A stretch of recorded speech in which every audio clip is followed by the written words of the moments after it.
The sound can only be described as otherworldly, but the source is as commonplace as the ground we walk on, the air we breathe.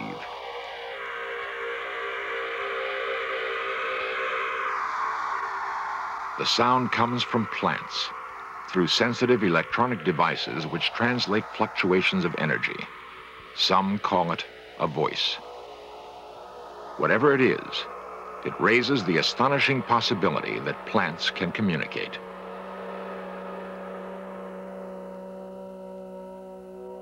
If plants can communicate, what are they saying? To whom or what are they talking? And how can we communicate with them?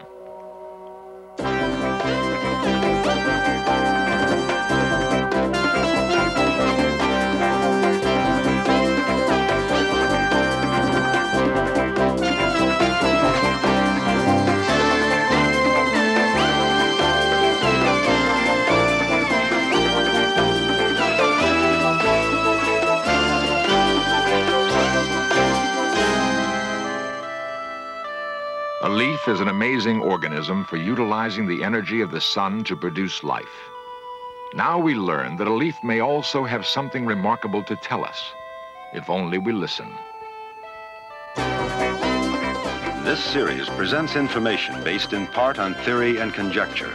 The producer's purpose is to suggest some possible explanations, but not necessarily the only ones, to the mysteries we will examine.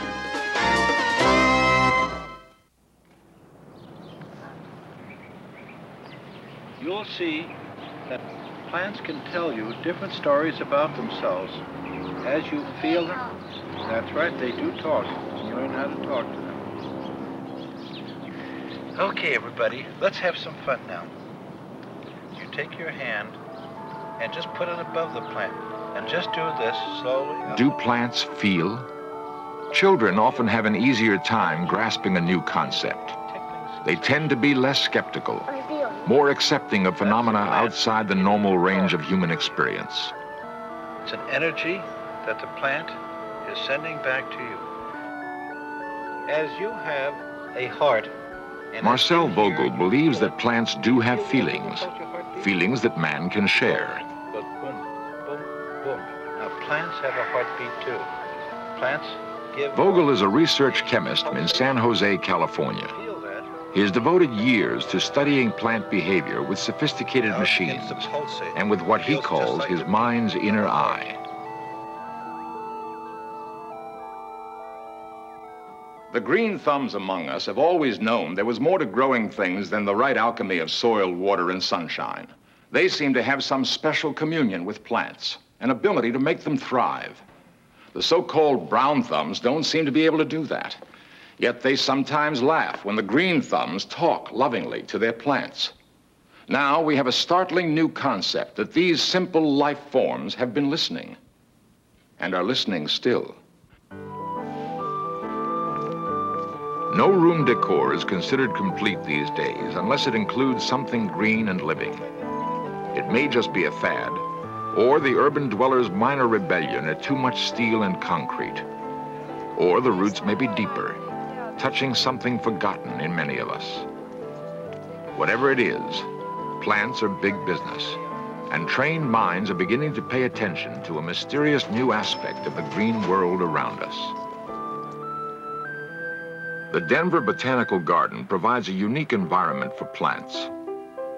Music played a major role in an experiment with green life, which startled the scientific community. The experiment led to the astonishing conclusion that plants have perceptions not unlike human senses, and that they respond dramatically to certain sounds. Dorothy Retallack's passion is music. After raising her family, she returned to college to complete her degree in that subject. She also studied biology, and a sympathetic teacher allowed her to combine her two interests in one project. Mrs. Retallack had always felt an affinity for plants. They were as much a part of her world as music. Mrs. Retallack theorized that in subtle ways, plants might share her sensitivity to sound. Harsh music had always bothered Mrs. Retallack. Could it be that plants also preferred one sound to another?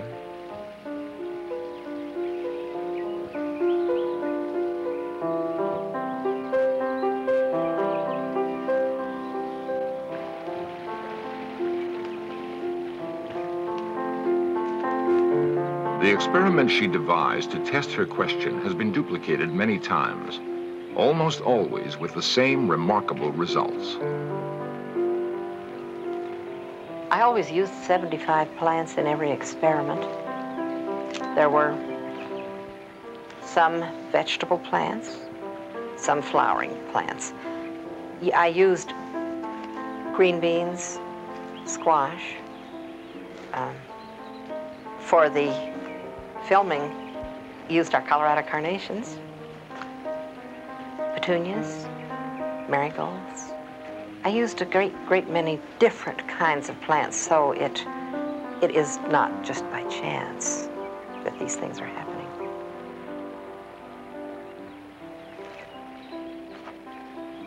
Mrs. Ritalik created two distinct environments for her test plants.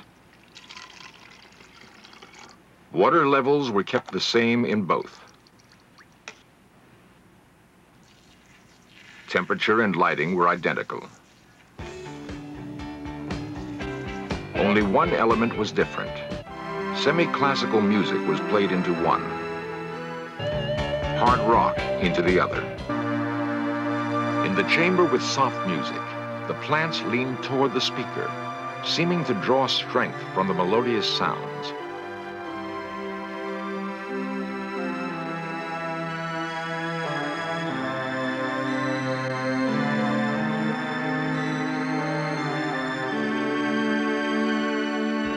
Chamber with rock music, the plants shrank away and eventually died. Time-lapse photography represents the reactions of the plants over several days. The results are unmistakable. Test conditions could only mean that it was the quality of the music, not the volume, that determined the reaction of the plants.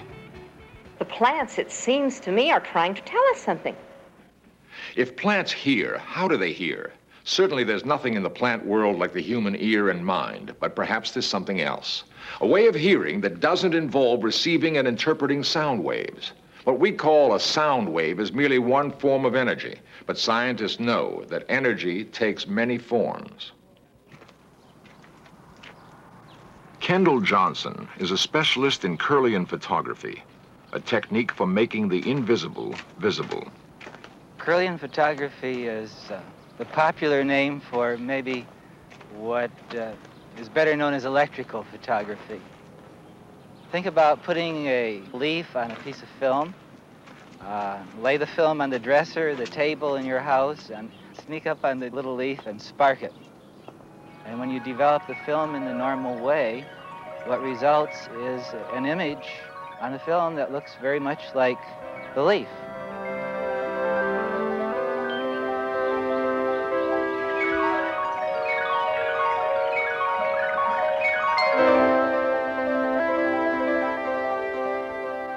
Through the work of Kendall Johnson and others, a new world has been opened for exploration. Perhaps the aura captured photographically is the force others say they have felt with their hands, recognized in their mind's eye.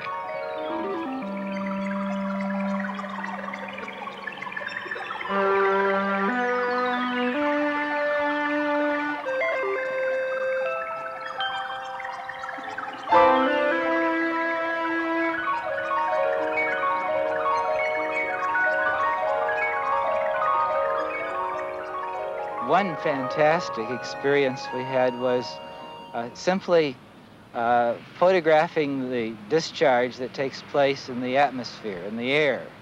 Air is very necessary for these images. If there's no air, if there's no atmosphere, there's no image. We simply exposed the film to this discharge, and the result was a patterning that was incredible. It looked very much like a scene on the desert in the winter, a Zen garden, the way trees grow, and the impact of that image still is very vivid in my mind. And I wonder Is this saying something about the way patterns of energy perhaps predefine the way physically things develop? Kirlian photography not only creates these beautiful designs of energy, but it becomes very interesting when people interact with objects when these images are made. And one example of that would be what we call the green thumb series of experiments. We would pluck a leaf from a plant and make a picture, and then we'd scratch it, and then we'd make another image on film. And what would usually happen is that over a period of time, the leaf would gradually fade. But what we'd do then is, using the same type of leaf, ask someone who had the reputation of having a green thumb, you know, somebody that can grow anything. We asked them to hold their hand above the mutilated leaf. And with many of these people, rather than the leaf becoming dimmer, it actually became more brilliant. The profound implication is that the energy depicted by Kirlian photography works both ways. The finger of someone noted for skill and sensitivity with plants has a bright aura. The finger of a person who's had little success with plants represents a marked contrast. Maybe having a green thumb or a brown thumb means more than anyone realized, that a touch can convey as much information as volumes of words. As if somewhere in between this very personal world, the one that I feel, the one that I live in, and the other world that the ordinary world that we live in every day, that's me and the world's out there. There's this whole new other possibility, and that's very exciting. Can plants also speak? If so, can we learn to decipher this other voice?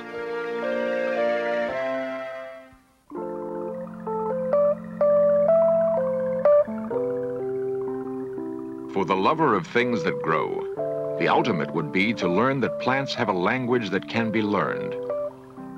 It would satisfy the needs of those who touch and complete that miraculous chemistry between man and plant.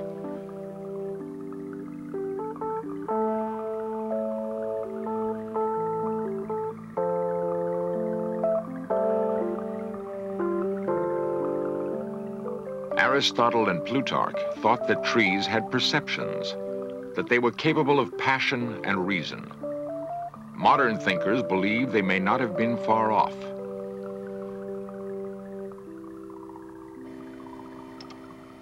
Cleve Baxter has spent more than 25 years researching the behavior of plants. All right, now we're going to use a pair of electrodes that are regularly used on people, but now are mounted between this C-clamp. Baxter is a polygraph expert and has conducted lie detector tests for the Army and the CIA. The polygraph is essential to his work with plants. This is a conventional piece of polygraph equipment of which we're using only 1/3, the galvanic skin response section. Now I'm going to activate the chart drive on the equipment and turn up the sensitivity and balance in the plant between these electrodes. Now, the tracing we're getting now represents the plant.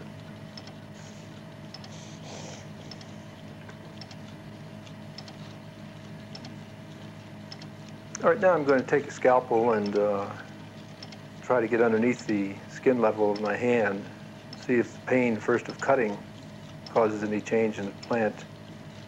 It is an experiment Baxter has performed many times. By inflicting pain on himself, he hopes to register some reaction in the plant. It is proof, Baxter feels, of perception on an elemental level. All living things, he believes, react to the pain of another. For whatever reason, the experiment fails. Perhaps Baxter has performed it too often. His reaction may not have been genuine.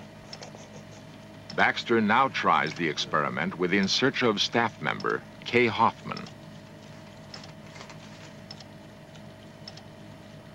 balance this in and turn it to automatic 0 in this case. And let it quiet down a little bit. He calibrates the machine, this time in hope of achieving a response from the plant to the cutting of Kay's hand with a scalpel. You got a hand to spare right here? All right. Now, what I'm going to do is just to cut a little bit here. When you feel this, the thing that was going fairly calm is now going pretty wild. I think the plant is tuned into your apprehension pretty nicely. Now let's see if it's tuned into this.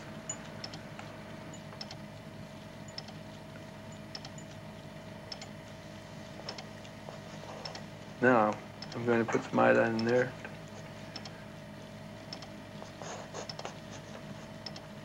This time, the results were positive.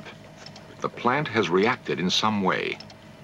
Baxter can only conclude that it is a reaction to the pain felt by another living thing. All right, now, let me take a look at this with you. This is sort of interesting because through here, we were doing nothing that related to this, and then we decided to ask you if you would sit down and let us cut your hand. And right here is where you had the invitation to sit down and your apprehension of doing so. And here's where I'm starting the cutting. And actually, your apprehension is worse than my putting the iodine in, which apparently didn't hurt too much. In fact, the thing quieted down while that was happening. But the idea of being cut, the cutting itself, caused it to go into this vibratory thing. So all the way through here, you can see the changes that you may be able to match to your own mental set. Cleve Baxter is concerned not only with plants, but with primary perception in all simple life forms. Bacteria is the simplest plant life, and Baxter believes the bacteria in yogurt also yields evidence of what scientists call primary perception. All right, now I'm going to take some yogurt into this syringe, wipe the excess yogurt off, and fill the test tube with the yogurt, which contains two kinds of bacteria used in dairy products.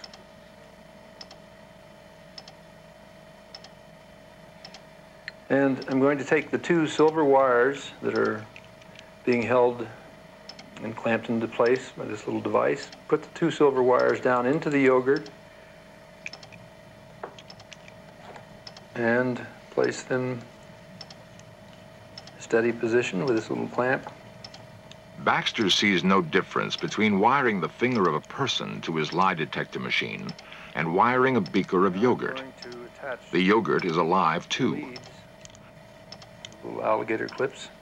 But does the simple life form at work in the yogurt have feelings? And these leads go to the biological preamplifier up here, and from there into the final amplification that drives the pen motors. How wide is the gulf between man and plant, if there is a gulf at all? Now we're getting a tracing from the bacteria in the yogurt. Now we're going to see what will happen when I take a capsule of antibiotic material and sprinkle it into the yogurt and stir it in. And as I stir it up, we'll see if it has an effect. Baxter has killed the bacteria growing in the yogurt. I would say that's not enough. There is no reaction from the other sample. He begins again with a fresh beaker and a different experiment. All right, now I'm going to take some milk and on the count of 5, pour the milk into the yogurt that I have in this beaker. Stir it up, and usually it takes maybe 15 or 20 seconds for the bacteria to find the nutrient. See what happens.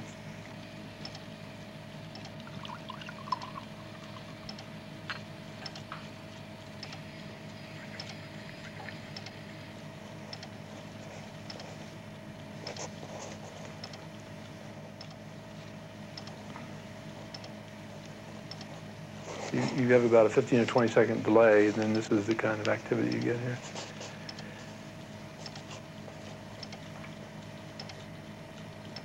Well, what I suspect is going on is that this yogurt is being fed the nutrient, and the other yogurt is trying to find its own nutrient. It's not making out.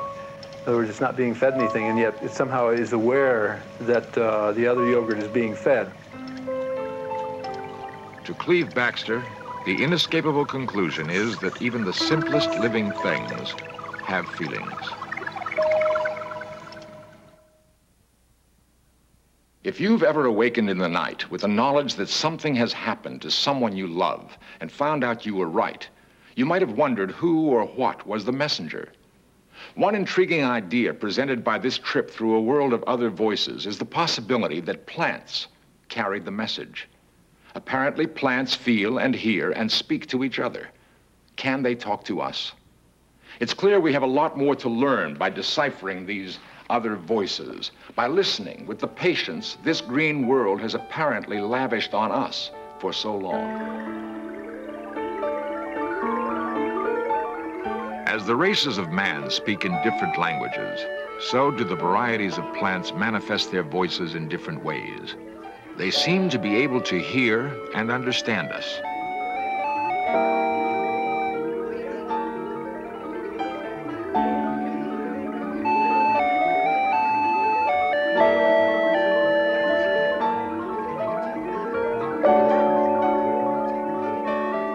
For the time being, however, we must listen to them through our machines.